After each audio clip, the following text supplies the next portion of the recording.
भादवड गावातील जवळपास 200 घरांचा विद्युत पुरवठा खंडित। ग्रामीण भागात विद्युत वितरण कंपनीकडून टाकण्यात येणाऱ्या नवीन केबलमुळे गावामध्ये अंधाराचे साम्राज्य। चुकीचे वीज बिल दिल्याने थकबाकी ग्रामस्थांचे आरोप।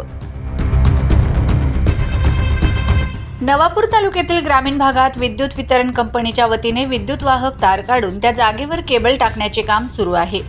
टाकल्या गेलेल्या केबलमुळे अनेक गावांमधील पथदिवे बंद असल्याने गावामध्ये रात्रीचा अंधार असतो।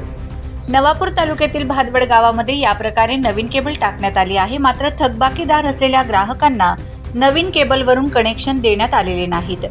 त्यामुळे गावात जवळपास 200 घरांमध्ये अंधार आहे। विद्युत वितरण कंपनीकडून देण्यात आलेले मीटर सदोष असल्याने चुकीचे बिल येत होते, त्यामुळे थकबाकी वाढल्याचा आरोप गावकऱ्यांनी केला आहे। मी सोमा वडवी भादवड गावाचा रहिवासी आहे आणि आमच्या गावात 3-4 दिवसापासून लाईट कट केली आहे आणि केबल कनेक्शनचं काम चालू आहे, पण त्यांनी आम्हाला नोटीस वगैरे काही दिली नाही आणि सगळं मीटर पण आता बंदच आहे आणि ते बिल वाढवून द्यायचं म्हणून लोकांनी ते मीटर काढून टाकले आणि लोकांना काही नोटीस वगैरे दिलेले नाही आहे इथे आणि सर्व लोक आता अंधारमध्ये आहे। पूर्ण भादवड गाव अंधारमध्ये आहे। इथे जर काय घटना झाली, चोरी झाली, काय कोणाला काय चावलं, आता सध्या इथे मुलांच्या शिक्षणात सुद्धा नुकसान होत आहे। माणसे आता आजारी पण आहे, त्यांचं पण नुकसान होत आहे इथे, तर हे व्हायला नको आहे आणि यांना जर काही झालं तर यांना जबाबदार विद्युतवाले राहतील असं आमचं म्हणणं आहे। रात्रीचे 9 वाजलेले आहेत आणि मी भादवड गावामध्ये आलेलो आहे। 3-4 दिवसापासून एक महावितरणवाल्यांचा एक भोंगळा कारभार चालू असल्यामुळे इथल्या ग्रामस्थांना हे सगळं भोगावं लागतं आहे।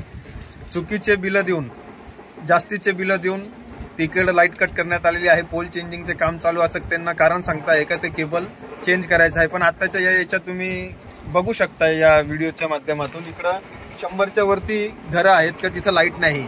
हे पावसाचे दिवस चालू आहे, याच्यामध्ये लहान मुलं घरात आहेत, वडीलधारी मंडळी घरात आहेत, कोणी आजारी असेल, लहान मुलांना काही इथं साप असेल, जंतू असेल, हे काही येऊन त्यांना चावू शकतं। अशा ठिकाणी महिलांची पण आबरू नुकसानी होऊ शकते, इकडे लाईटच नाही, चोरी होऊ शकते।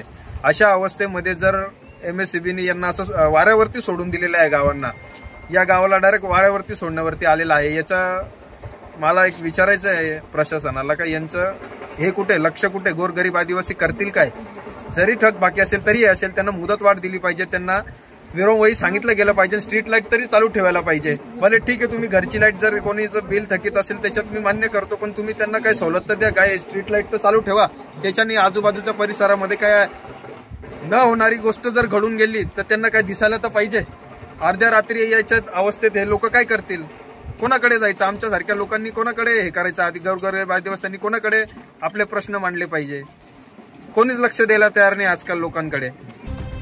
विद्युतीकरण कंपनीने गावातील घरांमध्ये विद्युत पुरवठा सुरळीत करावा व सुधारित वीज बिल द्यावेत अशी ही मागणी यावेळी ग्रामस्थांनी केली आहे। Bureau report, Navapur express news, Navapur.